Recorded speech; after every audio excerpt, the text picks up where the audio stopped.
Advocate is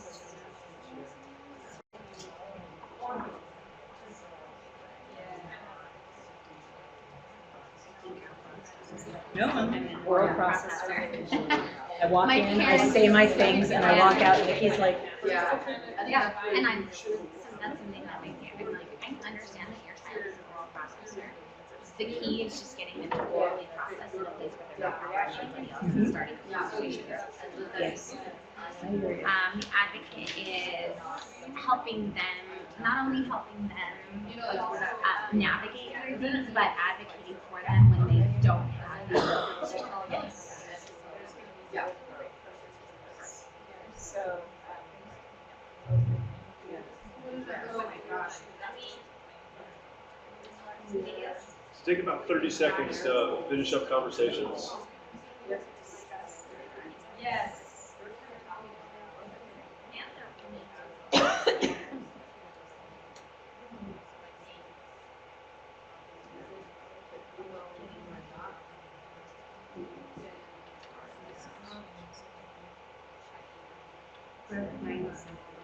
so it's where are we right now? And it comes back to that question. So, will somebody, maybe a few pairs, a few pairs share something from the domain and what that might look like in practice, just as an example to walk us through something they would have identified, one of the characteristics in the domain, and then what that looks like in practice.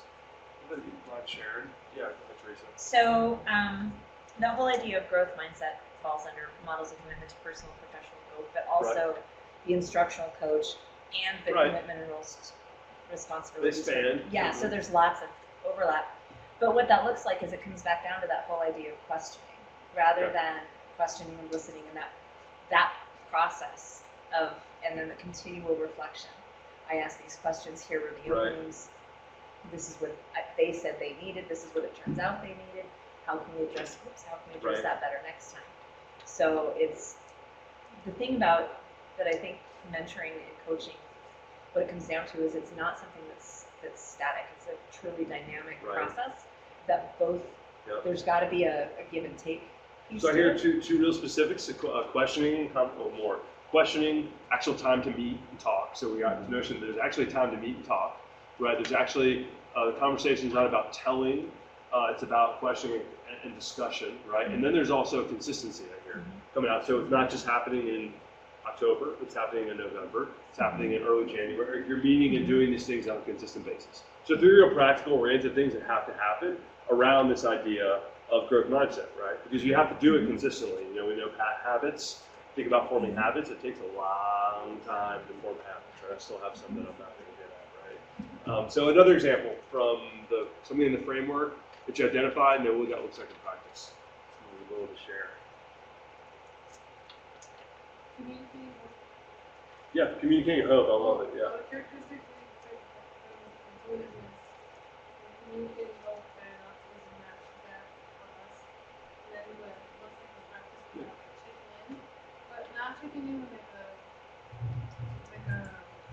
Before it was like Checklist. no, Right? yeah, not like but just checking in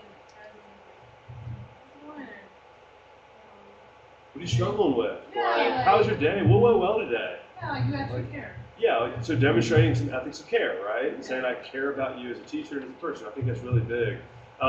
Anybody else do this? Did you find that this one popped up? What did you guys have for in practice? This is the one that when I generally do with pairs, when they sit down to do this work, they tend to ignore this one right here. They tend to ignore this one because this is the one I think we don't do well. Who was number one? It was all of ours. Yeah, good. That's great. That's great for Claire to hear, right? Now go ahead. So let's talk about what that looks like in practice. Yeah. We were more like general, I guess. Yeah. So just willing to help, almost like checking in.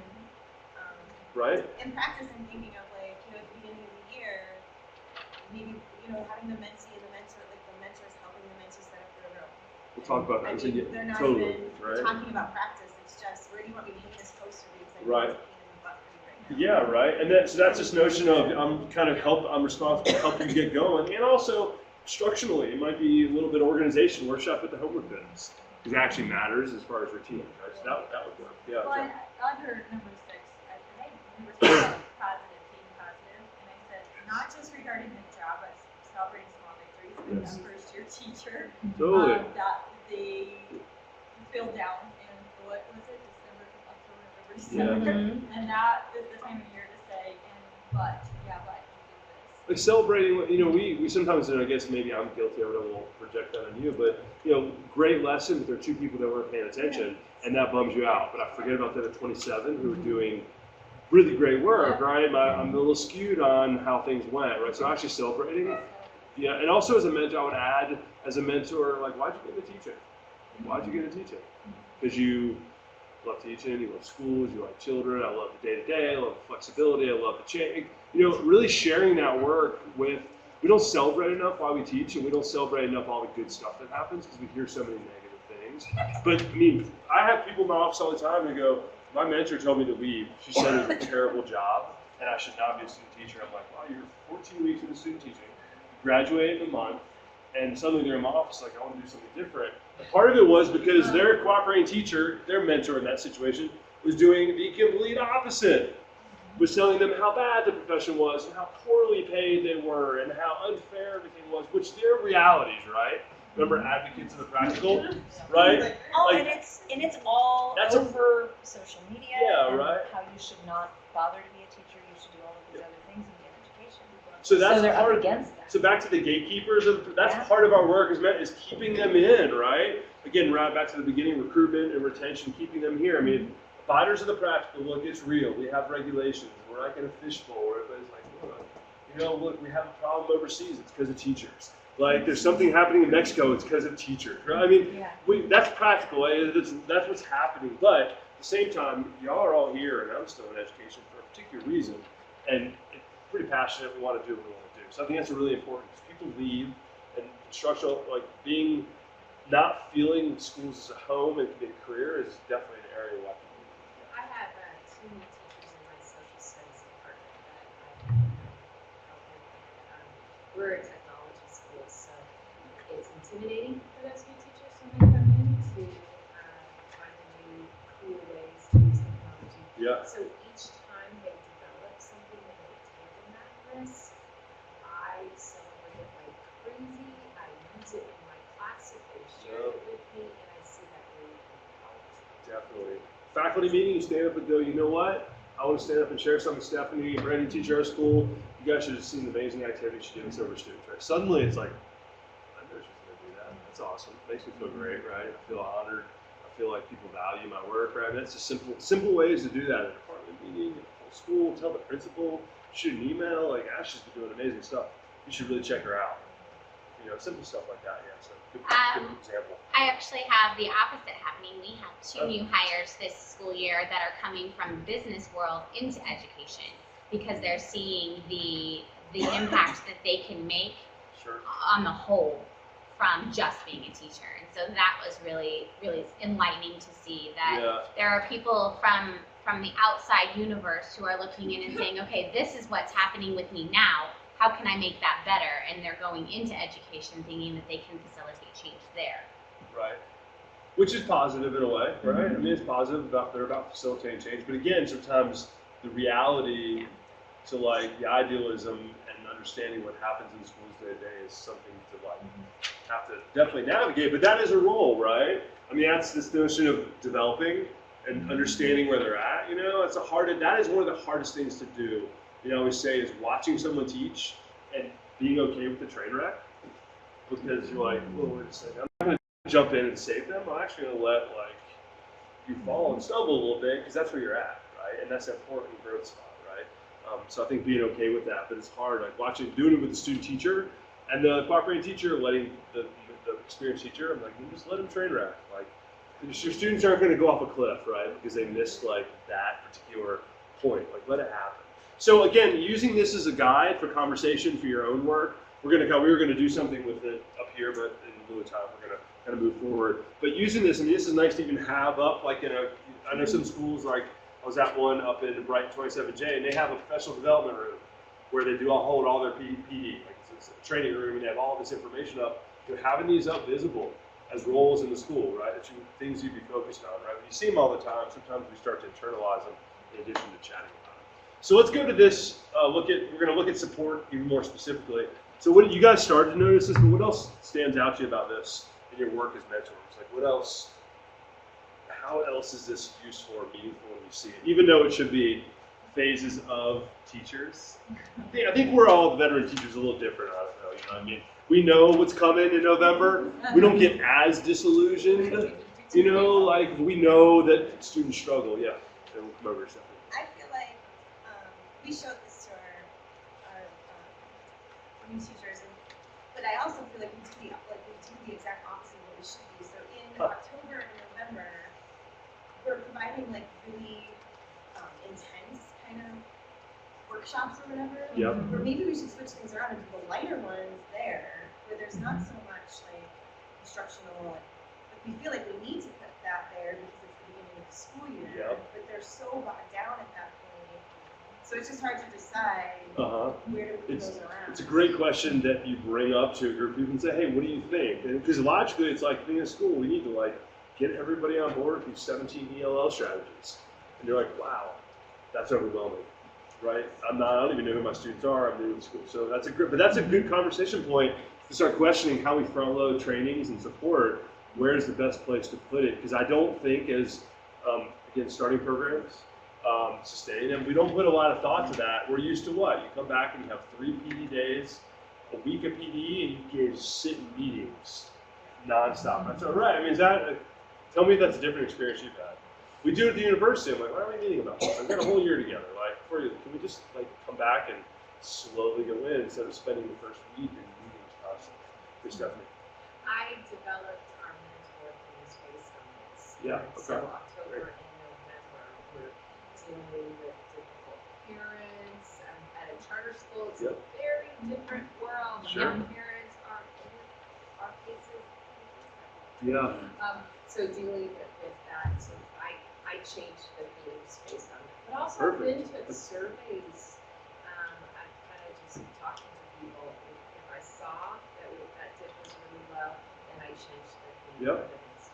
So what I love about using something like this is you're starting to think about where do I strategically put in the support, right? We're talking about 11 ways you can think about mentoring. You've got this framework. Like where do you sort of ideally stick these focus points in, right? Because you can't, as we know, you can't focus on everything first at the very beginning. So I was talking about the characteristics. Like if you have to work on where are you focusing your attention on, right? So during the school year, you're starting to identify strategies and approaches and what it looks like in practice and your expectations you're going to have.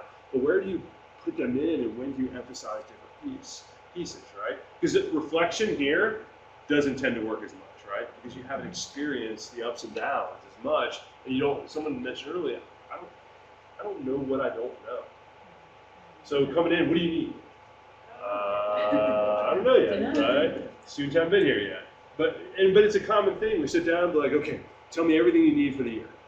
Resources, an administrator. I look at the administrator, I'm like, I don't know, man. Like, can you give me a month? And no, we got to do it now. I'm like, well, my needs now are going to be very different than December.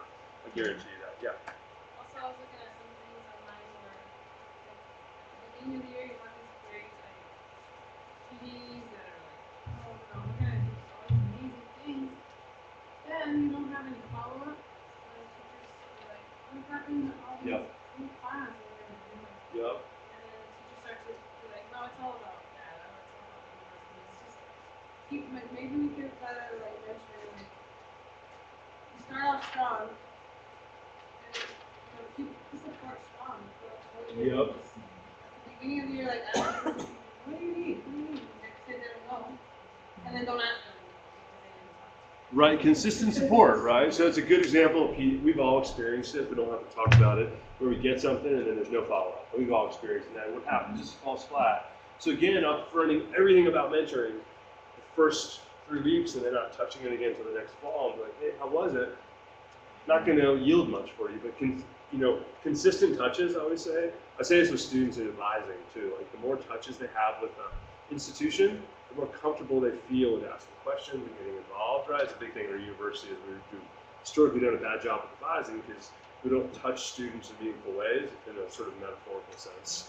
I'll say, the group of teachers. But you know, the more touches you have, so the more touches you have with a mentoring program in between your pairs, with the person facilitating or overseeing it, the better, right? Consistent, because as you guys, like right here, right? If you do it all here, then none of this stuff might get addressed. The best question is as a mentor, ask, where are you at right now? To my mentee, how you feeling, right? And then somebody's like, 25 minutes of like, great, problems, I need help.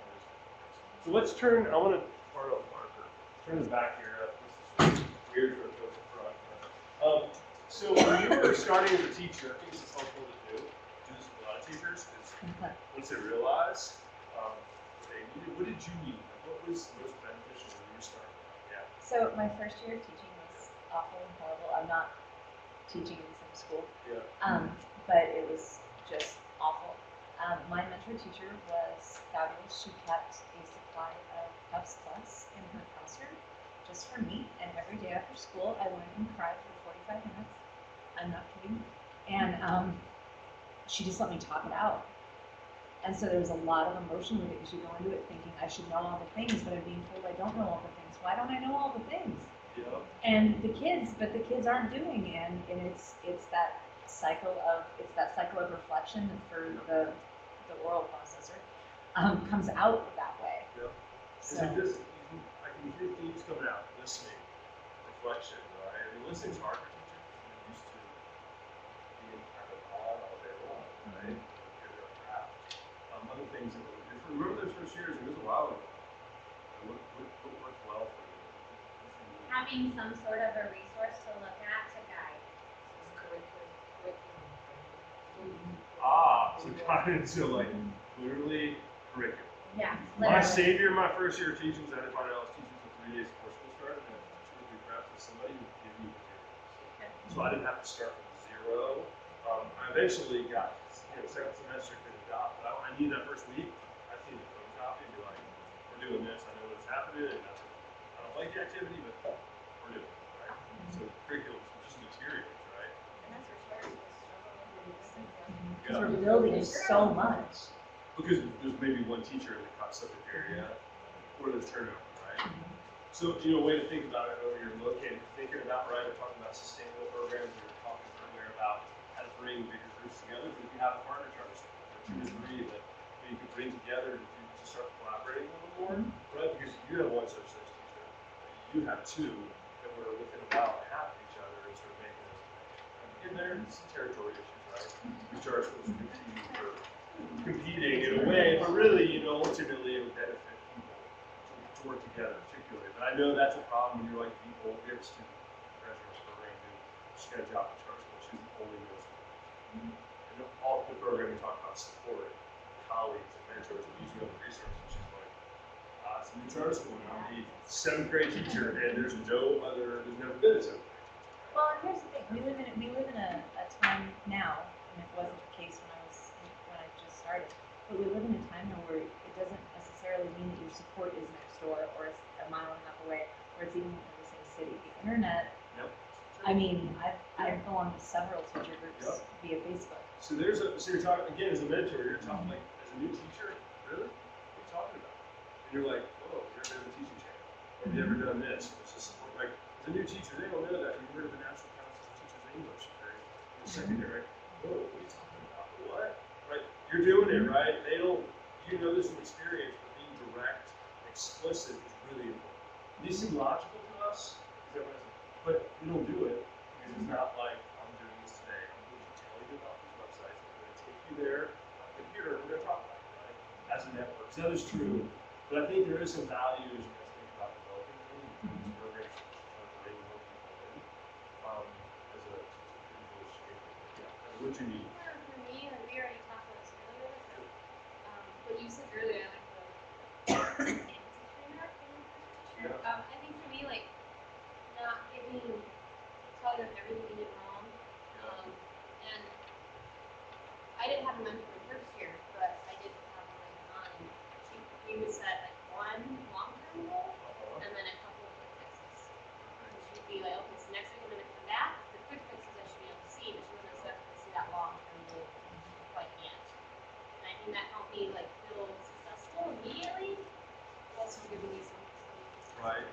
So So setting goals, that's the explosive.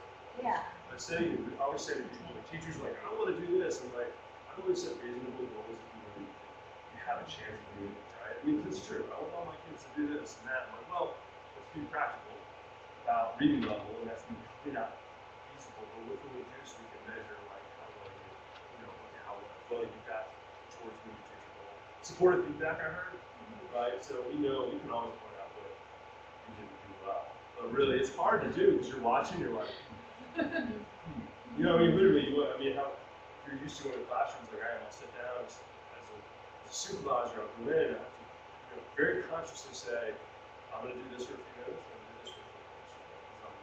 I was just watching, I really do that, and why didn't I have that posted?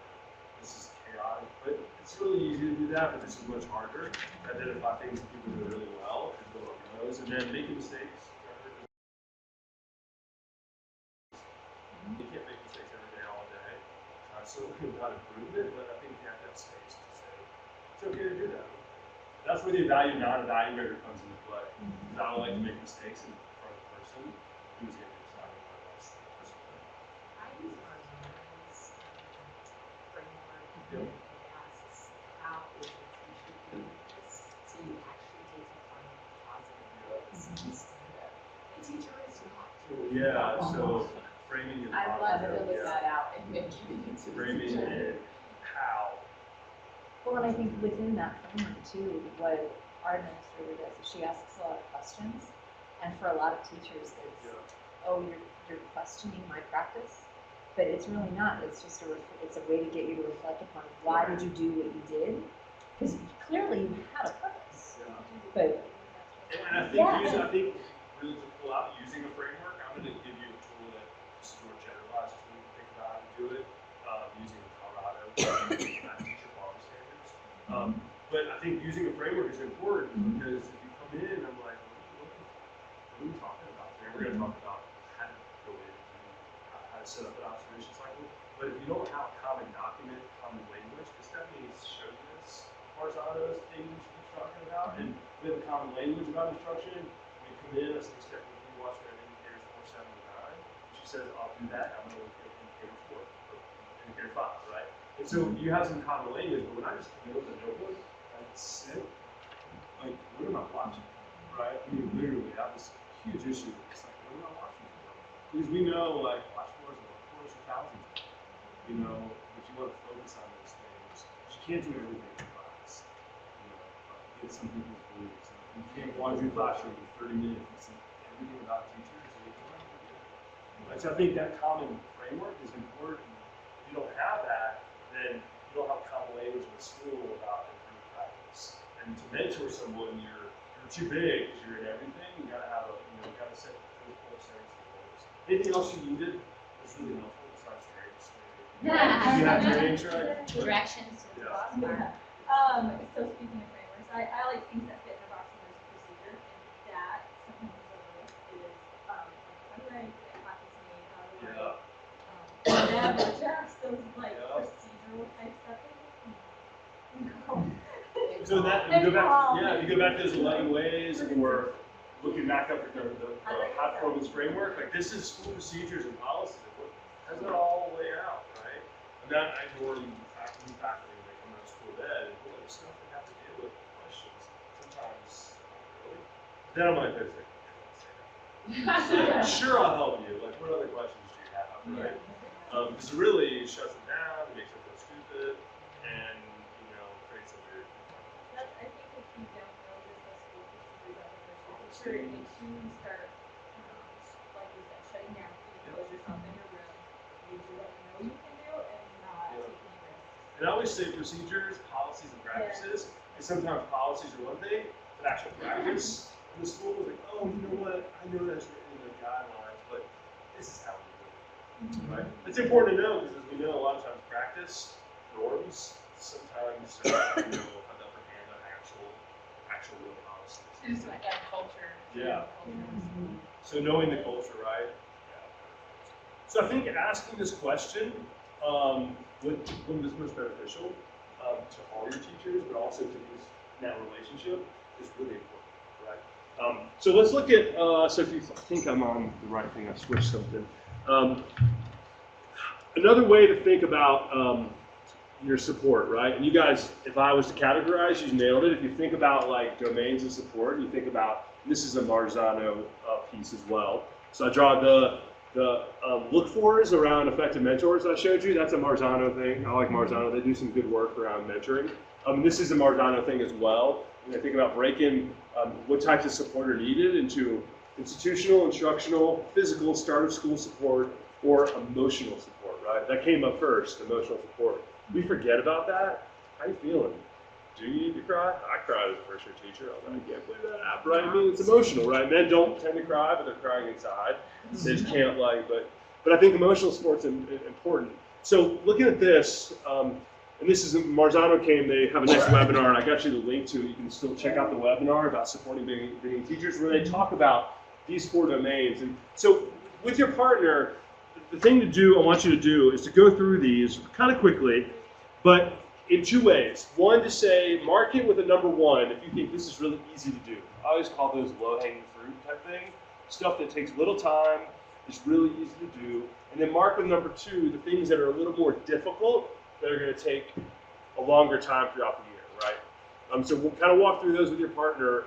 And these are ones, again, specific to-dos that Marzano provides. But when you can do them is an important way to sort of frame it. So we can do these things quickly, we can do them in the first couple weeks, or these things that might take a little time.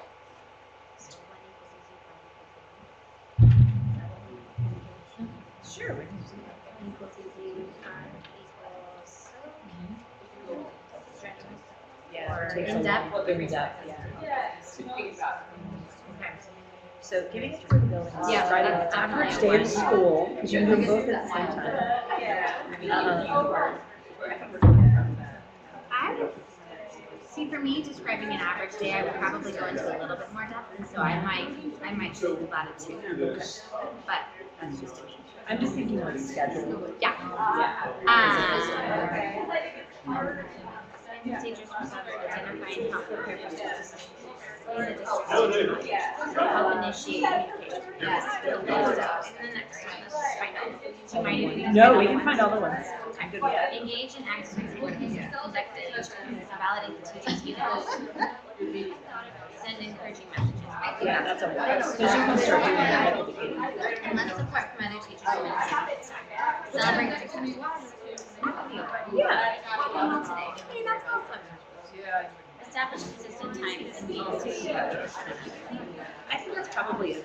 A 2. Because it's a little more in depth, and it's gonna fluctuate a little bit. Establish a commonly used instructions. Use a scale or tool to measure progress. Help set up goals. Mentor up the scale. Oh, I'm glad you guys said that. Sorry to interrupt. So the one that always people go, what does this mean? Mentor up the scale, right? So mentoring up the scale, we're going to talk about teacher evaluation a little bit. But think about your own school-based teacher evaluations. And mentoring up the scale is, this is what you're not proficient now. This is what it would look like to become proficient. This is what it would look like to be exceptional. Again, back to what effective practice looks like. So mentoring up the scale is, how do I move as a BA teacher to get better at my craft? What does it actually look like? That's what mentoring up the scale is. Provide opportunities to It's probably a 1. Like a 1 or 2. 1 to 2. Because it could take more. Help establish a support network. I think that would probably go to 2. Yeah. Provide further details and support around teacher evaluation process. Establish collaboration time with program colleagues. Share educational resources. Help secure membership in educational organizations. Help secure Well, because it's going to be up to them to determine whether or not that's something they need, so that could still be a 1. Here are some guidelines that, here are some things available in your network. Facilitate involvement in extracurricular activities. Because you know they need. Yeah, we all need more on our plate. Foster relationships with coworkers. Yeah, okay. Okay. So now we're looking for kind of middle of the road. Yeah. So Or do we like, want to look through and find all of the hard? let's do the hard ones because those are so this so tech teachers I think is probably going to be an ongoing, more in-depth. See, I'm not just going to just Well, and I think it's gonna be, yeah, but when it comes to help prepare for the first day, that's gonna be something that's really intentional. Because you wanna make sure that they know who they're going to. So I think that's gonna be fun. That's gonna be an in-depth thing. And then I think the sub-plan thing is going to be in-depth. Absolutely. Because no one's going to write I literally, it's like, this set piece of time is for this activity. and here's what you say. Here's what you want to respond. And if they don't, here's I'm not that in depth, but it's just like this event is happening at this time on this page on this day. So a lot of it is all over the place. Identify and help prepare for students with special needs. That's a 5. Because that's ongoing. In the district's teacher evaluation program. That'll probably be in the middle. Help initiate communication with parents. Think about 3 or 4 minutes. 3 or 4 minutes. Well, but I think it has to. It's one of those things that's got to be ongoing. That's true. So it'll change. Jackie, where'd you drop that from? Engage in active and supportive listening. That's perfect. It's in depth. In-depth daily check-ins. And I think the validation it's an ongoing process. It's not, unless support from other teachers, administrators, and staff. I think that kind of depends on what you need support with. So that'll be kind of in the middle. Establish a common language of instruction. That's a Use the scalar tools as your part. But I teach it. Help set appropriate. School is in Greeley. On the website. Mentor at this pace. I think that's going to be something that's going to take a while because now that I know It's kind of exciting. We'll get those started. Analyze data and guide Huge reflection. information. That's going to be fun. Yeah. About like a higher level. We're kind of mixing Provide it up here. opportunities to observe and discuss. And I think that's probably the one because it's going to be ongoing. Sorry, program. There's some stuff out there. Provide further details I on can the certainly, teacher there, I evaluation. don't, on the research list here. I think that kind of goes with, once we explain the teacher evaluation systems, then that'll be like one step up. Establish critical collaboration time with colleagues. I think that that's just kind of a given because you have that time. So it's, the educational research is It could be in depth, it probably should be in depth. I'm not quite sure. You're gonna want to look at more structure. Is that like in project? it could be, or here's some research to support what it is you do, or something you want to learn. I kind of do a little bit, but it's all really. Here's some workshops. Well, that could be. But I can certainly be interested. So I'm thinking the involvement for extracurriculars and It's kind of exciting, so I wish I could have done Those are that. probably the ones. So let me bring everybody back. Just because it's ongoing. So looking at this list of support, you know, whether it's physical, and when you're referring to physical, you're talking about kind of that first days of school support. These things fall in that category. Whether it's emotional, instructional, or institutional, what things are really seem difficult? Like starting on that end of the spectrum, not the easy one, which is setting up a classroom. Fairly easy, low-hanging fruit. But what are some things that are really you see as difficult? So whole institutional column, yeah, is that where? No. So time, and so it takes time. What else about the institutional part? It takes time. What else is required? Yeah, provide further details and support around teacher evaluation process. I don't even know if our admin can do that. Right. And our mentor, I mean. So they're like, time that's- consuming, they're complex, Yeah. there's still some lack of clarity in our school, that's scary, right? Right? Don't tell the new teacher. That's something not to tell, like the new teacher the first day. Well, by the way, you're gonna be evaluated, but right now the system's a mess. Which we'll be back in touch, right? See you later, right? No, but so one, they're time consuming, 2, they're complex and dynamic, and administrators are involved, right? So those are more. What else makes That section also requires a relationship that people have. right? So it requires a relationship. It requires knowledge of the school, right? It's hard to tell me about, really explain the school culture. I just get in, you're like, hey, Rory, nice to meet you. Let me tell you about Mrs. Johnson down the hallway. And let me tell you about her relationship with the principal. And we're like, what are you talking about, right? But you got to be in it and be like, yeah, now I know what you're talking about. I see the way that they don't get along with each other. I got it, right? Now I understand why our special ed department and social studies department don't work together. Because these two, right? I mean, so you got to have a relationship. You got to be in the school. So when I'm thinking about this, right? So take a look how this is a suggested map, right? Because you want to remember we talked about mapping support. So to use this as a way to think about support. Again, another tool. How do I map this on that first year, right? And you guys nailed it. Institutional tends to come at the very end. You guys might have it on PowerPoint, but pictures are okay. That's okay. I'll step out, but That's it. like you guys nailed it. Why would I want to do it at the beginning? The things I need to do first. There might be some institutional stuff. There might be a couple things like where do I make copies or how do I get resources. But for the most part, these larger cultural things at the end. Look what you guys nailed a bit. You guys joked about it before I even showed you this. Emotional support in October, November, because that's the time period where maybe honeymoon is over. Like, you know, I tell people, they're like, oh, how was your first week? Oh, great. Students are so well behaved. I was like, they're eyeing your week. Yeah, they're the best class ever. The guys said they were so tough. You know, I'm like, you have no idea. They're just eyeing your weaknesses. They're like, it's like an electric fence. Like, where are the weaknesses? And then like a month later, they're like, you know that kid I was talking about? He never comes to school anymore. And he threw the desk the other day. I'm like, well, no. Like, right? But he was so perfect the first week of school, right? And you know that. So, but I mean, that emotional piece, you guys nailed it before I even showed you this. Yeah, someone had their hand up. I'm sorry. Go ahead. Yeah, I'm sorry. We were talking about like with the calendar, like October, November, December. How there be like more lighter things. Right. But teachers are like, I already want to write. Yeah.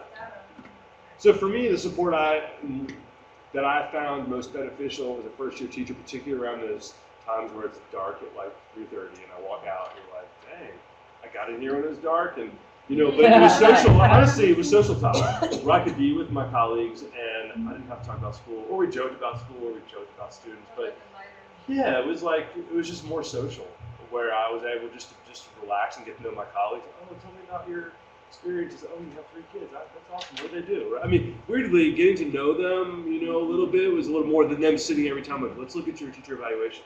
Let's talk to them like, okay, I can't do that right now, right? There's an appropriate time for that, but this is not there, yeah. So one of the things that we noticed, we've only been open 6 years, and we're going into our 7th, but probably the 2nd or 3rd year.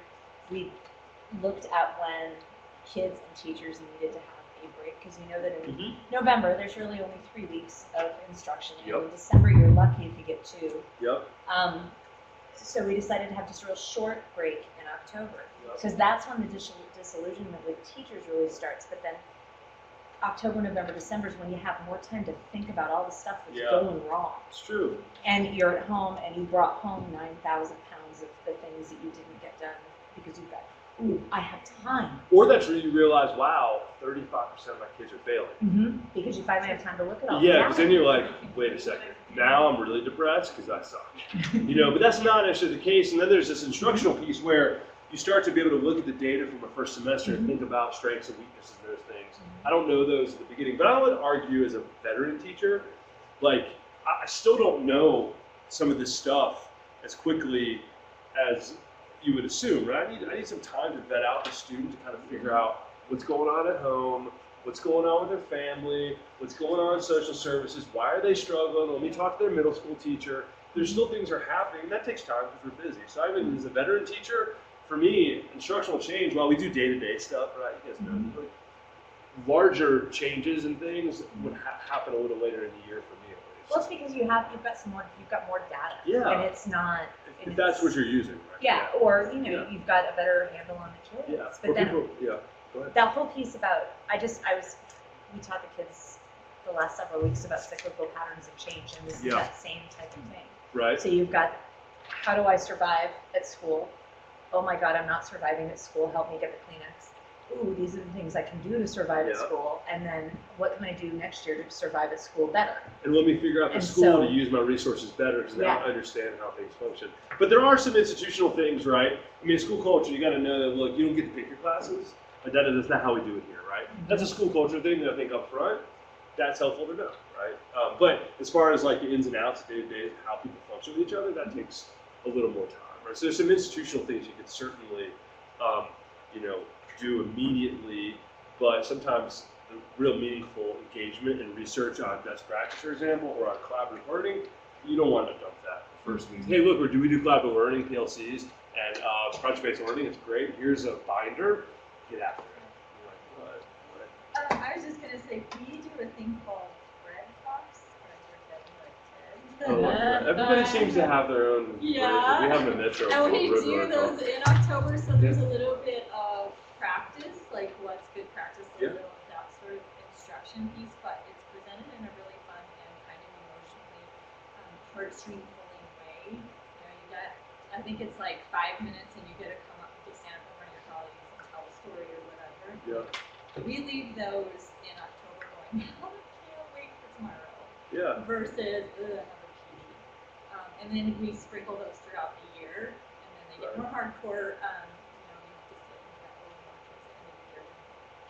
And Right. like you're ready for what's going to be next. I mean, as a culture, you're modeling like collegiality, professional work. I mean, so even, you know, you could do it as an individual, but you guys have some examples where as a school, we're modeling the type of people we want here, the type of interactions that we want, right? But or the types of things we value.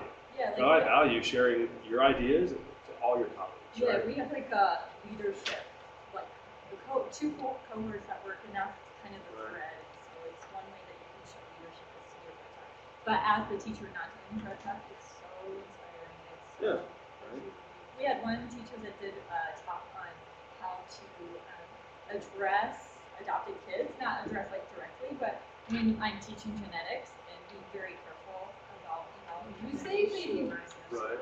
Yeah, so it's Yeah. she is an elementary school teacher, so we're K-12, but she was an elementary school teacher who has an adopted son. So she did some like gymnastics to bring in pictures. But anyway, Yeah. it was No, like no. some of those kind of pedagogy things that we Right. don't think about, but it was so emotional that it really was a perfect time in October. I think that's when we did it, was October. Right, I mean, you think back up here, right? This notion of hope and optimism about Yeah. our community, and this notion of like professional growth, right? For a lot of people, getting up and speaking in front of your colleagues as an expert, but that's hard, right? That's really hard. I mean, I imagine I'd planned really diligently for those 5 minutes, and I'd have way too much to get through in Yeah, 5 and minutes, you right? get But I mean, I think shot. that's a model that you're willing to get up and do that, right? That's a part of your community, and it's honored, it's valued. Well, we- It's important, We right? talked about if you're going to ask your kids to do it, you better be able to do it too. Yeah, right, right. And I hate it. So here's some how, right, this is the part teachers always tell me, hey, Bernard, can you give me, when they call my students, call me that, you do not call me, but they say, can you tell me what I need to do, right? So here's that point where like, really nice book, and on the front of your resource, I didn't even point this out, the front of your packet, I provided, and you'll have actually access to all these articles, because I sent them to Claire, so they're to be posted. But there's a list of resources, right, of things you might want to peruse, and all the articles I picked, except for one of them is kind of researchy wonky, but the findings are really cool. But the others are like Ed Leadership, Phi Delta Kappa. They're really, you know, a page and a half, 2 pages, really practical stuff. And then there's some books that you might be interested in. This comes from a book that's really been kind of important for me. Around effective mentoring. And again, just to pull out the traits, we've nailed them all, but just to reaffirm to you guys, because I think it's interesting how we talk. We all talk about things very differently, but when you look at the effective traits, sensitive to the needs of beginning teachers, right? I mean, that came out here, that came out there, it's come out. Ability to listen, isn't that funny that he uses the same word listen, and you guys have brought up listening and questioning over and over again. You know, this guy publishes a book, and one of his major characteristics, he's got a chapter on the ability to listen. We're going to talk after lunch about how to give feedback. Someone, it's kind of related to this question Stephanie asked about how to fire a mentor, right? Feedback, right? I might not have the best solutions for firing a mentor, but feedback, I think, gets us close to that, yeah. Communicate openly, like sharing your own struggles. Like do you ever like hearing about how other people struggle? What does it do to you? Yeah, right? Wow. It's kind of like watching Hoarders and looking at the mess in your house. Yeah. I'm not as bad as that, I but think then that's you why you're watching reality. feel better. But you know what I do is I am very conscious of being a teacher about screen time for my kids, right? But sometimes we have kids, you know, look, I'm gonna make dinner. I need you to watch this TV show, like, you know. But what I do is I read research and listen to other parents talk about screen time. I'm like, dang, your kids watch way more TV than mine. Yeah, I feel good. I feel really good now. I'm the best parent in the world. To actually have a screen time policy. Like, no, like my kids watch movies all day today. I'm like, really? I'm like, oh, I feel great. And then I go home like, Emily, you want to watch a movie? Or I feel so much better. But I think the notion of like, I struggle with this too, or I'm not sure how to make sense of it, really actually is a mentor, you know? Models, right? I'm developing too, right? And I want to get better at my practice. Diverse learning preferences and past, like this is, you guys probably represent this. You probably get a lot of folks at your schools that have teaching experience. And sometimes we don't actually ask them about that. We just assume they're at square one. Good example is this 15-year teacher that you used earlier. What a great way to pair them with a master teacher who is pursuing, you know, sort of what is seen as like the pinnacle kind of honor, right, in our field, national board certification. That's a really, I don't know if you did that particularly with that in mind, but We did that with her. yeah. I feel like with the other teachers who were in the induction program and were teaching for more than 3 years, we did not Yeah, differentiate enough. And that's the hardest part, is definitely. having everyone in the same room. Yep. I mean, just like a classroom. Yeah, but that's a really good example of you guys, when you looked at this teacher and said, hey, look, we got a special one here and we need to pair them up, and it worked out really well. But if you had paired them with like a second-year teacher at your school, they'd be like, really? Like I was teaching while you were still in high school, right? I mean, like, so I think that's a really important, maybe it wasn't intentional, but I think the intentionality is really important. And the last couple is restraining from judgment. We're going to talk about that, is using data. Like, you know, you're a lazy teacher. Like that's not really helpful in a conversation, right? What you want to do is what data would suggest that you observe, which makes somebody lazy, which is, well, how come you didn't have your materials ready? Or how come when the bell rang, it took 10 minutes to start class? In the back of your mind, you're going, man, this person is so unprepared and I think they're lazy. But you can't say that, right? It's judgmental on somebody rather than saying, hey, look at these 3 data points. Didn't have resources ready. You forgot what you were teaching because you pulled up the wrong PowerPoint, and you didn't start class in the first 10 minutes. Like those are 3 data points that one might say lazy or unprepared, but then you get them to talk about it, right? So I think that's it. We'll talk about that a little. And then continuous learning, which came out today. And this last one, this varies for you guys. You know, whatever evaluative standards, whatever content standards you're using, PBL, those things are really, really important to get out. Like you got to be explicit with this stuff because they need to know it. They need to know. I always tell people in work in districts, it's like you need to know how they're being evaluated. They need to know where to get resources for the curriculum framework. Because if you're going to have tests for kids at the end of the year, you better make sure those teachers, being teachers, have access to the materials. Like share that work with them, right? In a meaningful way.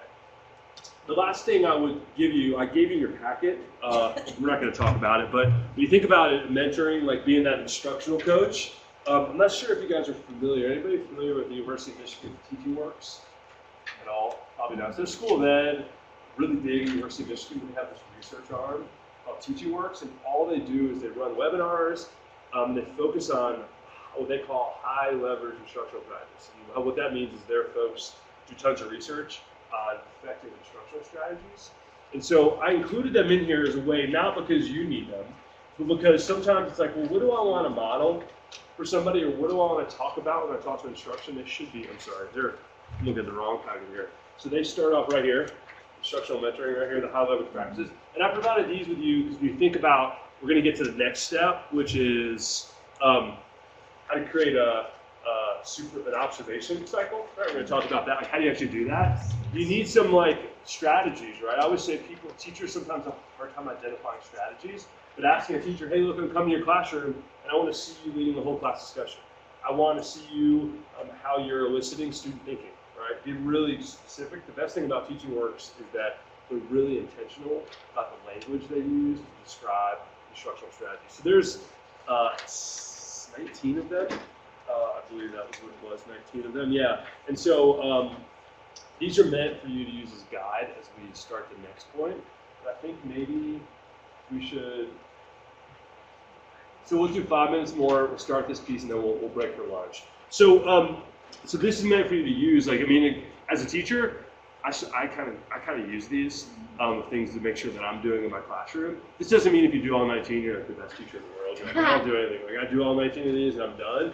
But it's a really nice guide when I walk in and say, can you do these? You know, our teacher candidates walk out with these proficiencies. They walk out of our program and they can lead a whole class discussion. They understand how to communicate with other professionals. So they can do those things, and they've demonstrated those proficiencies to be able to do it. Yeah. Would this be kind of like a common language? I'm sorry. When you talk about common language, Yeah. right there, do you guys like common language? When you walk in, are you saying I'm looking for number 12? So I mean, that's a good. It depends on your school context because you might have a framework or you might not. Just the two of them say, hey, look, I use this because I found value in this. Let's use this together. And when we're planning, so we're going to get to this point right here, and we should just move there for lunch. When you plan about when you're going to observe instruction, what are you looking for, right? And you might have a framework, you might have look fors in your school, but as far as like, hey, you told me you struggled with leading whole class discussion, because usually that's a big struggle for new teachers. They're like, oh, I had a great discussion. I'm like, not really. You and Javier had a good discussion, and then you and Sandra had a good discussion. But Sandra and Javier never actually talked to each other, right? Like the 27 people in the room, and you talk, 4 people talking. The teacher's like, that was an awesome discussion. Did you love that? I'm like, that was a one-to-one interaction, right? So I think that these are like things you're going to might work on, right? So to get us to the point with how do I actually get into an observation instruction sort of routine, take a look at this. It's in your packet too, but what do you notice? Take 30 seconds and what do you notice about this? Kind of read through each box and identify what stands out to you. I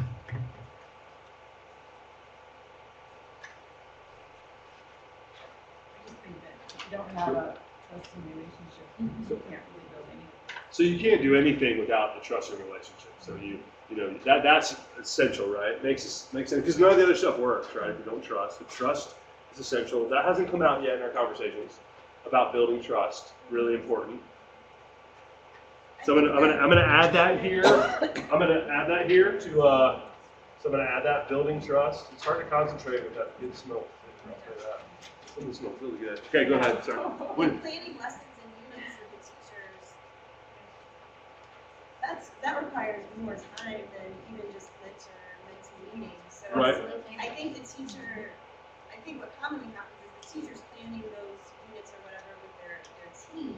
But That the works. mentor's not involved with that They process. could be, they could not be, right? But there's the notion that there's some common planning But it'd be happening, cool right? if the mentor could be involved. It depends how you're mentored. If you're my colleague in social studies, we're on the same team. Yeah. It's easier if you're got one English teacher and your mentor is a science teacher. But are there things you might plan around? Routines, when I give assessments, like there's ways you're gonna have to, for your own context, modify a little bit. But yeah, you're right. You might, but the notion is, hey, show me your objectives. Or do you have the objectives, right? So there is some kind of notion of planning happening where either they are doing it, maybe you're involved to help guide that a little bit and support them, maybe, right? What else do you notice about this sort of model for instructional mentoring? There's not a pop-in, honestly. It's planning for the observation, so Right. you and your mentor or mentee are sitting down and discussing what you're looking for. So it's not a gotcha. So it's not a guy, it's not, it's coming. Like next week, we're going to take a look at this. I had this great lesson, but I'm struggling with this. I'm struggling with analyzing my instruction and what went wrong, right? Using that number 17, I'm struggling with that, right? So let's look for that, right? So you actually plan to do it. You said it's a cycle. It's a cycle. You like cycles, I know. I Science love teachers, you it. love cycles, There's right? boxes. It's a cycle, there's boxes, there's order. Now remember, in anything I always say, remember it's a process, but it's fudgeable, Yeah, right? I'm This good doesn't with that. fit, I need to augment it, but there's a That's process okay. in the cycle. It's continuous, yeah. I see there's a lot of training that needs to be put in place for Awesome. women. Absolutely. I can see the work that I had this past year. Some of them would know how to do this, but some of them would not. Right. So when does planning happen? We're going to meet because I'm going to come next week. What are we looking for? I'm actually going to observe. What data did I collect? Let's conference. What are we going to talk about? Let's actually conference and get and talk. Not me talking to you, but you talk.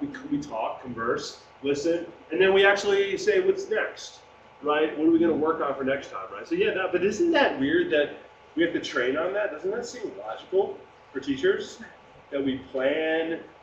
Look at each other's instruction, we conference, right? I mean, these aren't all like foreign concepts. I guess my point is, where someone will go, absolutely, we should not be doing that teaching. You're going to find a hard person to argue against that. Yeah. Well, and so you have the observation of there's the planning and the Yep. observation, but then the most important word in that bottom piece is analyze it independently. Yep. And reflect. Because what we found is that if you I mean, when we had a lot of interviews, but if we didn't want to contaminate the data by chatting about it first, it's what are your independent thoughts right. before we even talk about the candidate. And so doing the same thing with what did I think went well, what did you think went well, where did you think I bombed, that kind of thing. Because you might find you bring different things to the table, and it's like, wow, we were watching totally different things. Or maybe, what I thought bombed, she didn't think. Maybe next time we need to have more common goals, because we're suddenly watching other things, This is a question to everyone else, Yep. Especially to you, just because of what you've been doing. But how do you evaluate the mentors then? As you probably can see from my question on the board, I've had some problems with my mentor system. And so how do you evaluate them? I don't feel like my evaluation system is completely We're lucky in that too, we spend so much time focused on the mentee, and that's really what I'm hoping to say, is to put more focus on the mentor, because I think that. Because I look at this and I see a rubric. As a teacher, I go, okay, Could there's be. like a rubric. Yeah. There's so many Or it could be, assumptions you know, that as a- the mentors know how to do this, and a lot of them don't. No. And You would never get, I'd send you a break to somebody, you would never get this, you would never learn how to be an effective mentor or coach unless you took that specific role in a district or somewhere. There's nowhere in the teacher prep process, alternative, Teacher America, traditional, you don't get, this is not part of the curriculum, right? And so being a mentor is something we have to actually teach. And one way to think about doing it is, what are the roles and responsibilities of a mentor? Identifying those. Because you might not need a rubric, but it's a notion of, as you review, are they doing this?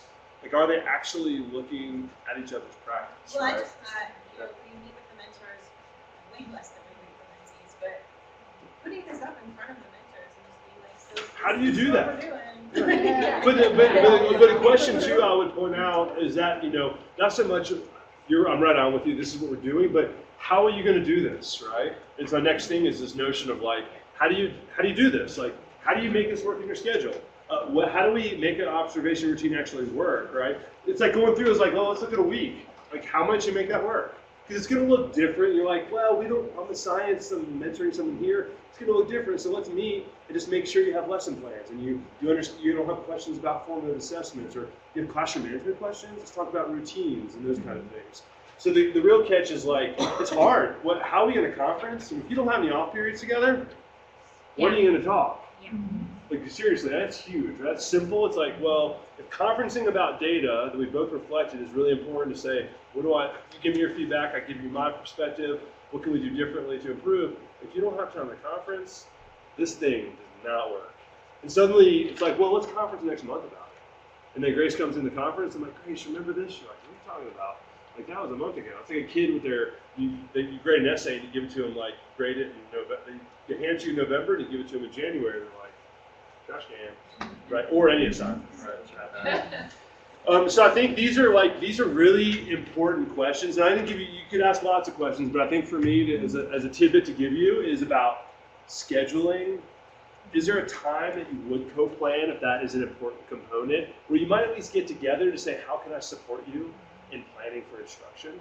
Even though I'm in a different content area, let's talk about what you're going to do. Because I can listen to a science teacher's lesson in high school, even though I don't know mitochondria. I can ask them about, like, how are you pre-assessing? Like, what are your activities you're doing? Or why are you lecturing at students? Do you have some sort of formative assessment? What's your summative for the deck? I can ask those questions without having to know about atoms. I literally can. Again, back to the notion of what's effective practice. Remember, Marzana, that first thing about what to look for a good mentor? You just know what effective practice is. Those characteristics that Marzano laid out really didn't talk. There was a mention of curriculum, but content, you can get by with not knowing someone's content or even grade level if you know about effective practice. So I think scheduling is important, consistency, but I think this challenges piece is a school conversation that you have and say, how do we make this work? I do a lot of, so just last thing, and we'll break for lunch, right at 12:45. Co-teaching, where I mentioned where, the general ed and special ed are coming together, and the first thing I say is, well, how are you going to get a co-planning period? Oh, we can't do that. The schedule doesn't work. I'm like, so you want all your teachers to co-teach together, but you're unwilling to switch a schedule to ensure that a special ed teacher and a general ed teacher have at least 1 or 2 periods throughout the week where they can actually come together and say, what are we going to do? They look at me like, kind of one eye or your eyebrow up or something. And that's the sort of piece with the administration, with your department, or whatever that looks like, right, in your school setting. But that's the hardest part, is how do I make the routine work? When do I find time to plan and to conference? Right? Those are, but they're not like impossibilities. You never ask the question. Kind of got to ask the question, right? And that's what we don't do enough in schools, is we don't build structures that allow for people to do learning walks or to go observe others. I went on a learning walk in 27J. It was a really cool experience. They do them in Brighton, their school district. If you're familiar with Brighton 27J, a really cool district, but they do learning walks, but it's always administrators. It's very rarely teachers. Like, it's just administrators, because of course administrator, next time in their schedule, walks out. And then they meet together and they have all these really cool conversations about what they saw and about practice and how to improve. But then there are teachers in the room, right? And that's the catch, is how do you do learning walks with teachers? How do you do that? Let's break for lunch. And I think we're going to take about a half hour or so. I think that was the idea. So I'll be around if you guys questions and chat. Stephanie, welcome. Is your car all right? Is that... No, Stephanie was taking her test this morning. Did that go all right? I could do it. That's like heaven for introverts. My brother would. He would love that. Oh, I would think it's awesome. Right? You're Right. I'm not. I just really So, want to be alone. To bring us back, I want to just pull some things in. So I think Sarah had a survey that she was going to share maybe with Claire. You'd be sharing with the group, right? Right, she'll do that. There is the Art of Coaching. We found out at lunch, Stephanie said the woman who published the Art of Coaching, which Claire will talk about, some access to that afterwards, but she has a website with tons of resources. New Teacher Center, tons of cool resources to check out. I didn't have that on there, but I'll mention that. And then I want to just very briefly, the firing piece of a mentor, right? Sometimes they're not good fits, but I think to not focus on like, how do I fire them, but the notion of establishing your school or your department, or however it's being functioned, what the roles or responsibilities are. Like, we kind of got to that at the end, but I think it's really important because, again, sometimes people who are serving as mentors, they wouldn't take in that responsibility if they'd actually been told what it involved, right? And I think that's one thing that literally the voluntold kind of joke, but it's something we all experience. But being able to say, hey, look, these are 6 things, and you're going to commit to these things, right? And then that's where you have some defined roles and responsibilities to say, hey, look, this isn't working out. Like, you don't have time because you just had a baby, and you got to leave right after school, or you're the football coach, or you are teaching 1st grade, 5th grade, and 4th grade, or you go to the Fridays, you go, you're a high school science teacher, you go teach elementary kids, but you just don't have time. So it gives you a little more of a foundation, right? And if you don't have those roles and responsibilities outlined, it's harder. Sometimes it's courteous. You're not a courteous person. Right. Well, That's a little bit harder. It is, because you want to frame that like, You're a master teacher, but right. you're not courteous. And so sometimes fit. I think talking about fit for mentoring, because a lot of times people will say, you're right. It's not a good fit, right? But it's hard to say, hey, look, you're just rude and disrespectful. Oh, yeah, what are you gonna do, right? That's a hard conversation. So I can give you, I can give you some resources that might help with some of that. But I think that's a good question to ask on Monday and Tuesday when you're at that beach, right? Because that partly is a part I haven't had to deal with as much. But I would say the feedback piece that we're going to talk about right now is how to start to have that conversation with a mentor who's not doing stuff. It's like the same way I had to talk to a teacher about feedback. It's the same way I'd probably sit with Tina and say, look, Tina, this mentoring piece, we're having some trouble. Let's engage, and I'm going to give you effective feedback, right? So I'm going to model how to give feedback, but I'm going to give her feedback. So I think there is that notion that you got to train mentors and prepare them. It takes some time to do. But fit is important, I think. It assumes that you are the leader of the mentors too. Dynamics in schools are very challenging, especially I think as Teresa was saying, she's a small community. We have a small community, and so if I go from being a teacher to in charge policy, right. it's a little interesting. It is. I mean, it's like becoming an administrator, and you're like, wow, suddenly now, and that is a transition. But again, when you look at what your role is in best practice, and you sort of ground yourself in those things, right? But I think trying to engage, we're going to talk about feedback right now, about if, just like you would want a mentor give feedback to a mentee, you're kind of the mentor for the mentors. That sounds really weird, right? Like you're kind of, because you have this cadre of small, maybe big, of mentors that you're in charge of. Like in a lot of districts, if you use districts, for example, they all have a head of coaching. So a coach who's head of all the instructional coaches, right? And so I think you're finding yourself, you might be in that role. So you're using some of the same things you'd expect a mentor to use with a mentee. You're be using as coaching them to get better at their practice, right? So some of these same things, accepting the mentor as developing, is another piece, right? They're going to struggle a little bit as well. So you could probably apply some of these. I've actually never, just in my mind, that you could probably do this stuff as for the group of mentors too, thinking about it that way. As developing, as are they committed to practice? But I think the fit is important because a lot of times it's funny, people be like, this is not a good fit. As soon as they're told that, they're like, thank gosh, I didn't want to do this anyway, right? It's not what I wanted to do. So I don't know if that's helpful. So let's talk about effective feedback a little bit. So tell me what doesn't work. Like who doesn't work? Yeah. Like whether, and I love this because I can like do this all day long. But it could be personal, it could be at home, it could be with your kids, your significant other, your partners, it could be at school. Let's talk about feedback more generalized. Like what doesn't work? And you're told that you suck. Yeah. Or that you're really good. That's it. Told You're good. you suck.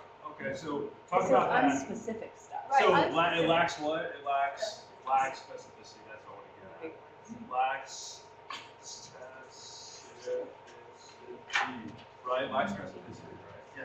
Or have someone come in like beginning of the year and just kind of like put their 2 cents in and do a lesson.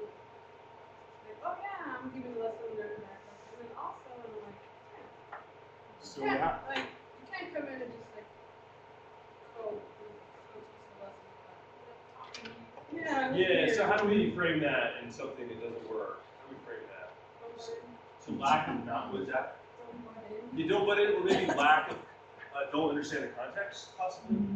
Don't, Or like, just the timing. okay, It's like, so good, I love that. Timing, could I say purpose? Maybe a little bit, why that purpose? Unplanned. Okay. Yeah, I think when they come in, She wasn't expecting it, threw her off. Yeah, right, okay, unplanned. kids are turned around like. Who are you? Why are you talking? Yeah, exactly. Okay, so timing, points out for, and I like unplanned, right, it's not there. Right. You shouldn't feel them coming in to the classroom like you should the teachers. The teacher should be the salesman, I think, and the students and the person that's coming to observe. They should like low impact. Okay, They shouldn't really be. so not, how about not too disruptive? Yeah, jumping That can in, apply. like, All right. asking. Not too disruptive.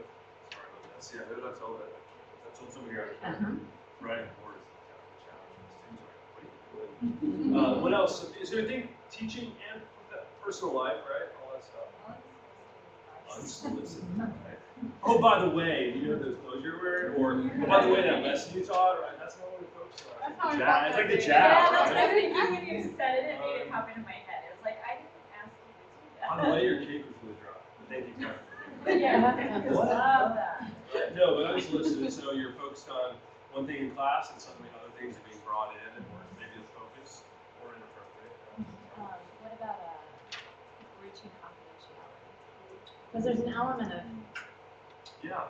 this that's for that trust piece to exist. Reaching. So does that have to do with the notion of I just observed you, or I'm mentoring you, and I share things about you with others. Mhm. Here's what I saw. You should have seen what she did. Something like that. It's one thing for you to go to another teacher and say, hey, you should go and watch so and so because she does this Or really you well. support. Yeah. For this, but it's like, okay. Reaching out, yeah, it's important. Other things about when you think of feedback for you in your personal and professional life. Yeah. Comparisons? So you want to talk about that very briefly? Comparisons. This teacher does everything. Right. Whereas I always say, we call that sometimes when I talk about teacher or student assessment, norm referencing versus criteria referencing, right? And by norm referencing, I use English teachers all the time, so we use stack essays. We read the book, I'm going to do best one first, and everybody else. It's like, you know what?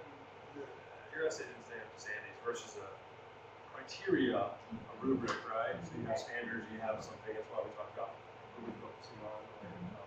That's good. So that's really important because that happens. And that doesn't The last one you mentioned is to focus on them, because about them and not about them and see, well, I would do this, or when that happened to me, I did this. And yeah. that's not helpful feedback at all. It's just really to make sure. Yeah, mentor becomes a coach, right? We talk about ourselves.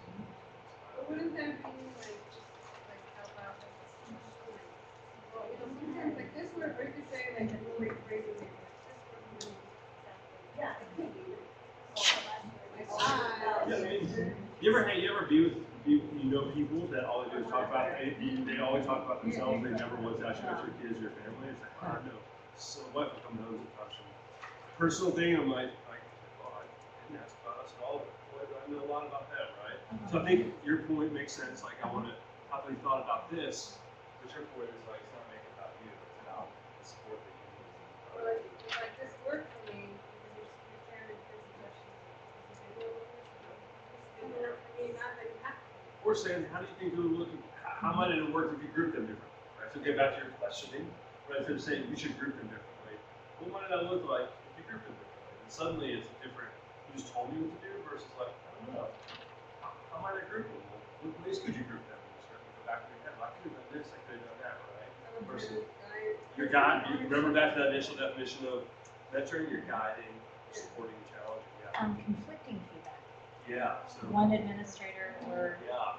observer says, here's what you should be doing, or here's what I observed, and the other one sees the same lesson, and Yeah. it's exactly the Again, common language, common purpose, or conflicting feedback, right?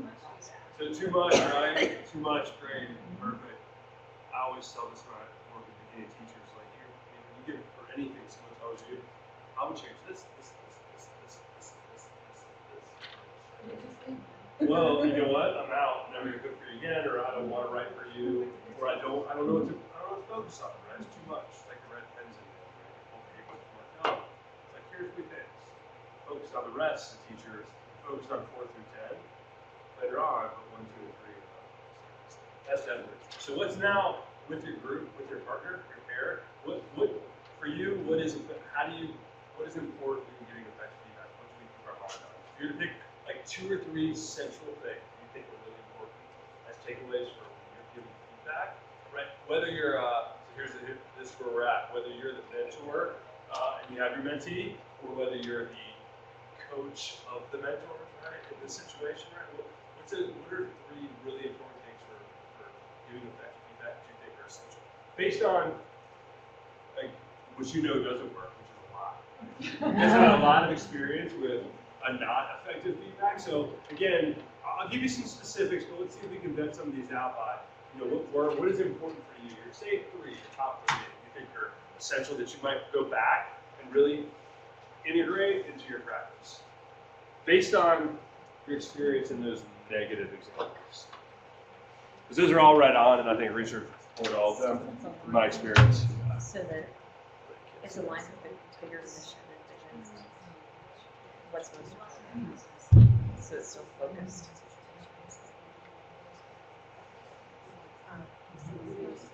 Sorry, I wrote so small.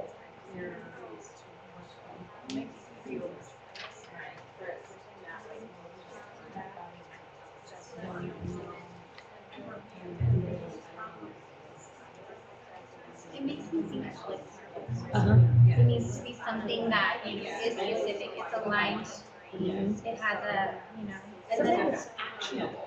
Yeah. Yeah. It's do timely something. and actionable.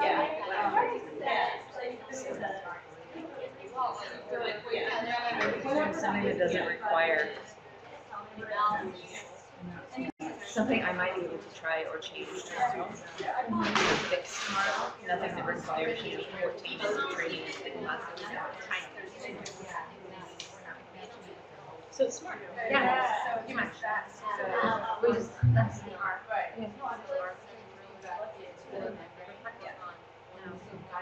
Specific measures.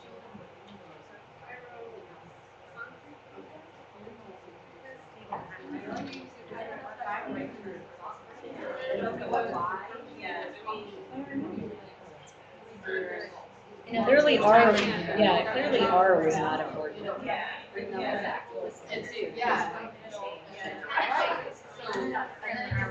No, we've got lots of.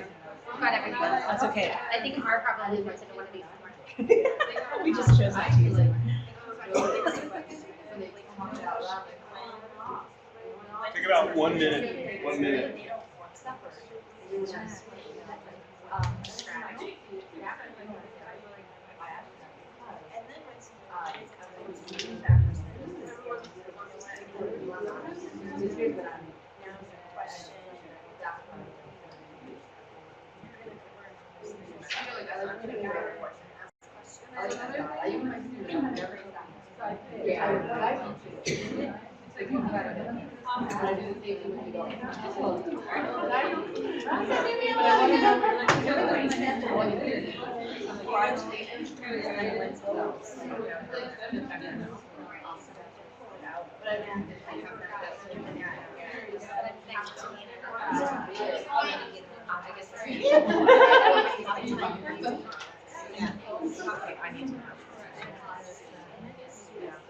You're looking at Mar.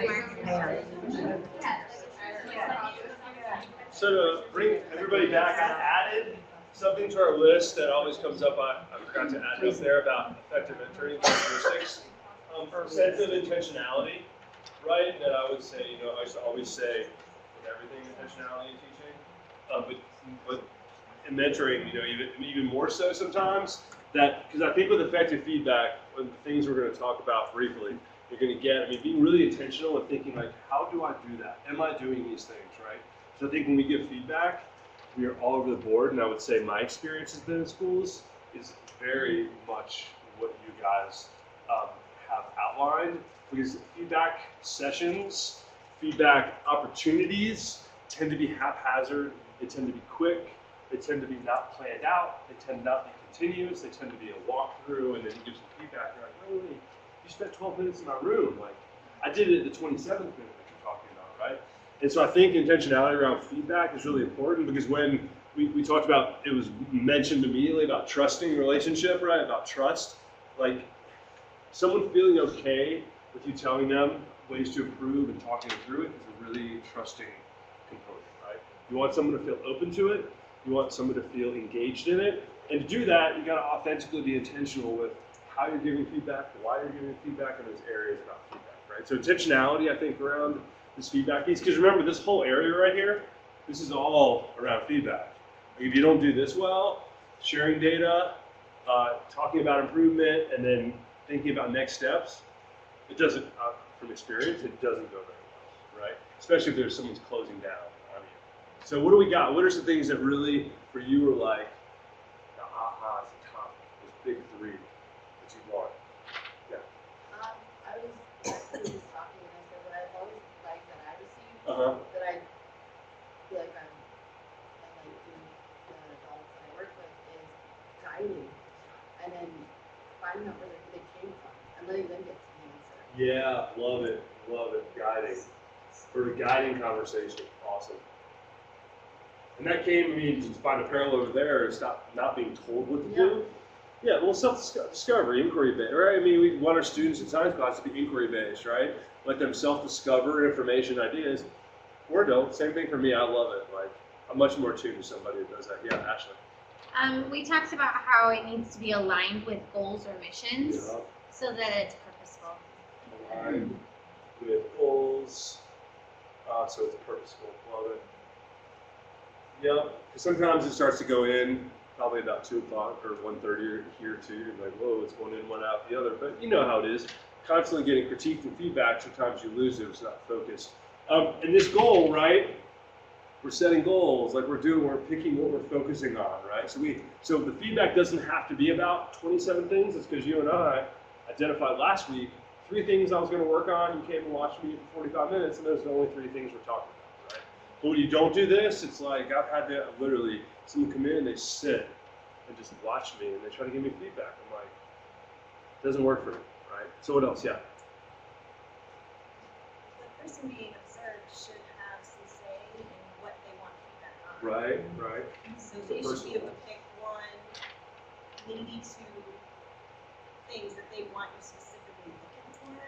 Yep. So the feedback is meaningful for them and not, like, they might want you to focus on active engagement, and you walk in the room and go, oh, holy crap, their classroom management is terrible. Yeah. But Right. they're going to listen to the feedback about active engagement because that's where they're thinking. Yeah. is. And that's what they're interested in, right? So yeah, and that's why I gave an example. Like, what do you want me to observe? What are things you're working on? And I'm going to tell you a couple things I'm going to observe because I just know as a expert or a coach that these are areas that beginning teachers struggle with. Or I know that you're new to our school and you're going to struggle with PBL. So that I'm going to focus on that because I'm the expert in the school, right? But I think that's important because you want them to be invested. Yeah. Great. Other things. Concrete, yeah. So maybe expand on it a little bit. Concrete. I'm gonna do like that very Did abstract. you say not very abstract? I say I'm gonna leave you like that. I'm just gonna do it very abstract. Perfect. No, like just instead of saying, oh, you gotta get better at this. What do you mean? So right, so descriptive. So descriptive, and I would add, data, right? We hear data, but data looks very different. Data can be numbers, or it could be like, the way you greet kids at the door, or the way that you use the word we all the time, as we were talking. So I think concrete and saying you're right on with that, and I would add just kind of tweaking them, descriptive. So describe what you're talking about, and what you're describing is the data. Describe changes, right? Describe what you're seeing. Because again, if you can paint a picture of what's happening, when the train wreck happens, you can easily tell someone that, and when someone tells me, I get defensive. But when I paint a picture for somebody, hey, this is what I saw, this is what occurred, and you just like sit there and say, what do you think about that? And you go, yeah, that didn't work very well. But I could have done that sent the same message different ways, and one's going to be more open. You paint the picture with data and say, let's talk about it. What would you make of that situation? Versus, hey, that was wrong, right? Yeah. How can you paint pictures of data though, like how like you got the number of them? So what you see Yeah, is, there was 100% engagement, and by 20 minutes in, they were at 73% engagement Yeah. at that time. or there, What yeah. happened in that time that dropped? Yeah, so you're like, I watched, everybody was slant, we use a slant, right? I'm an avid person, so we use slant, but I noticed in the beginning you really focused on that, then 10 minutes in the class, 4 kids were on their phone and 3 had their heads down. This is what I saw, right? I'm not making this up. John was sleeping. Well, what caused that, do you think? Oh, like, okay. Or I could have said, you know what, your class wasn't focused and you can't keep attention of your kids. And you're like, whoa, wait a second. But my response to that, I didn't even see them. Okay, now I know where to talk because why didn't you see him? Well, I was with Tina helping her. And I was like, yeah, you were with Tina for 14 minutes. You can't do that. We got to get in, help, and then move out, right? So I think it's painting, they call it there's sort of terms in the field of scripting. Like, what do you see, right? So just what is happening that you can look at around that. Does that make sense? Yeah. It helps create, it's not me coming at you. It's like this box of things that were happening. Let's talk about it. I think that comes empathy. Empathy, And we're right? there. Yep, it's that empathy, right? Standing in the classroom, right? I used to have, what I used to do, you just take what the classroom looks like and mark where people go in a grid, right? And you find out, look where you stood all class period. It's only in 2 grids. I didn't make that up. I watch it happen, right? Or I could say, you need to move around, because I move around enough. And you're like, what are you talking about? I moved around. And then you're like, give me an example. You're like, you just move around a lot. But instead, you have a grid. So look, you spent 47 minutes in these 3 areas, and they're closest to the board. The carpet's all ruined. And then what do you think? Did you notice what Edgar and John were doing in the back? No, I didn't. Well, that's because you never went back there, and they were texting each other inappropriate messages. So, yeah, and I think the empathy gets it this part too. Yeah. I had, again, they need to understand the why. We had an example last year where the 8th grade teachers were struggling with their students, so I took the time to follow the 8th graders all day. Yeah. And it wasn't until I could say, you don't know what the teacher before you did, and it was all about movement, and I gave them data. But the why behind why you need to have movement in your room every day, whether it's mental or physical movement. Yeah. So in talking about practice, the why behind it, right? Why it's successful, why you should be changing They sat for practice. 45 minutes Right. in this class, and then came to yours and sat in it. You couldn't figure out why you couldn't get them to sit for 10 minutes of follow-up. So think about what happens in the class before and after. right? Definitely. Homework's another good one to think about the why, right? Like, no one's doing my homework, and you realize every kid in class has like, everybody's giving 2 hours of homework, and suddenly there are 10 hours of homework, and you're like, here's the last one on the pecking order, right? It's your why and the teacher's why Yeah. and the student's why. Right. And And the conversation about the data allows you to maybe draw conclusions that aren't about you. They're bigger. Well, wow, it's not me. It's not, the homework's not too hard, but it's too much because of what's happening in other classes, right? Because you want to take it out of the personal, right? Unless the person's like vengeful to a student and like hits a student. Wait a second, you can't hit the student. But you want to try to move it away and move it towards data and looking at it in that respect, because it just makes it less personal and makes it more objective, if that makes sense. Yeah. It's hard to do though, because we're so used to things happen because of the teacher, and we talk about it from the I and you standpoint, but using data is, for me, is always it's helpful. And I mean, I think that's to be. But again, you're wanting to use data anyway. You're collecting data, and we're going to talk about that in a few minutes. Anything else that's burning about feedback that is like something you are yearning? I guess it falls under guiding conversation, the fact that it's reflective in nature. Okay. So it's reflective, right? When you talk about reflection, we're talking about, when we talk about reflection, what are you hoping that comes with reflection? Self-discovery and change. So self-discovery, pushing and change, right? That, I mean, I am going to say that because that's going to come out, change. Like, we give feedback because we want change. You know, I joke a lot of times, again, I bring my wife, when she says something to me, you know, about, I don't like when you do my eggs like that. We had this fight about eggs making, you know, and she expects me not to do it again, and then I do it again, right? But I mean, jokingly, when you give feedback, you expect changes. Think about your students, give them feedback about their writing, their reading, whatever they're doing, their lab. You want them to change the next time. That's the whole purpose of feedback. That's why we don't give them too much, because you can't change that much all the time, right? So it's important. So you guys, just to show you what it is, like if you look at some research, again, you have some from the Johnson book. You think about feedback. You guys nailed it. I love it. Effective feedback is timely.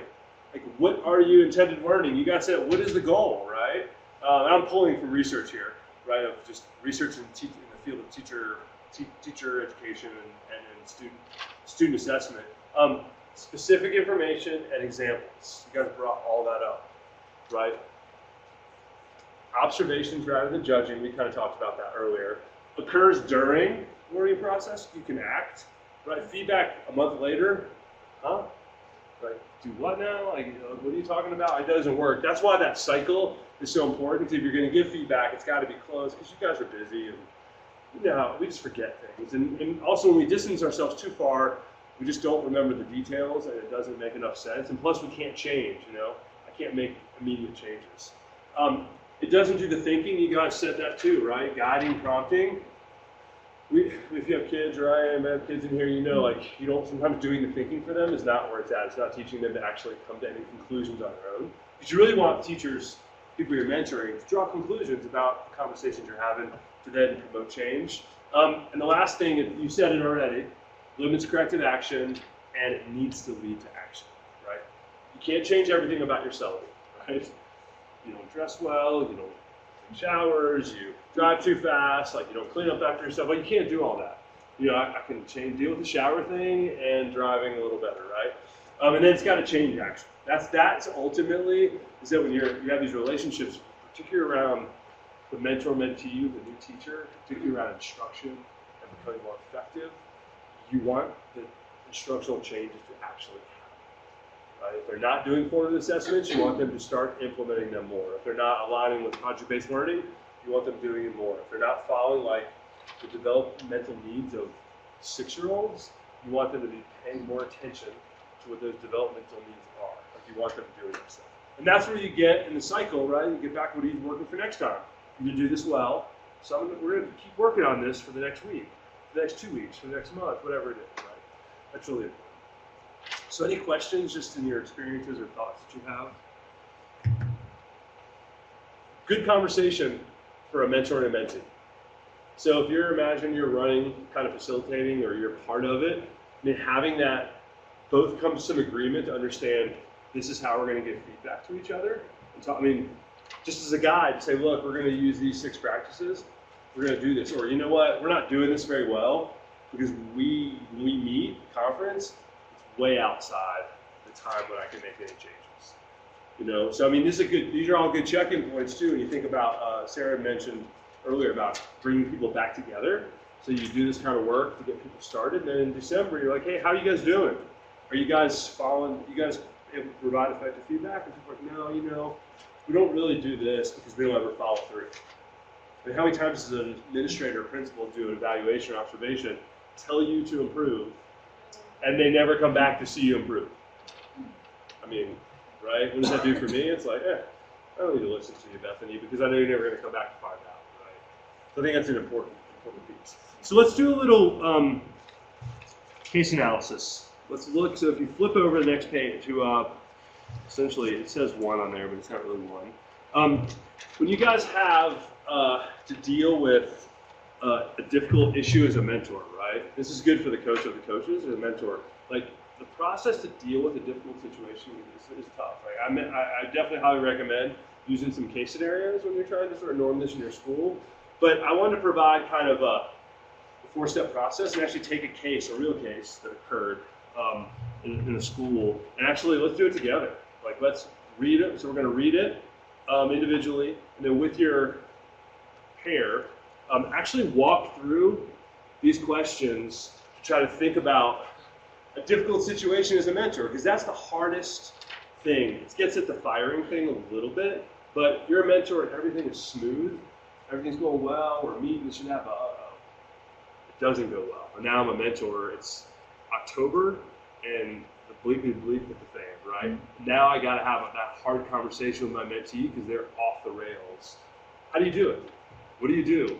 Because it's hard to, you're a colleague, right? And there's 20 teachers in the school, and you don't want to create a dynamic where it's confrontational. So you need a process to walk through, right? So I'm giving you that, but let's actually walk through it. So read it and walk through these with your partner and kind of address these questions from your perspective, and then it'll help us walk through what would you do and how would you move forward. That work?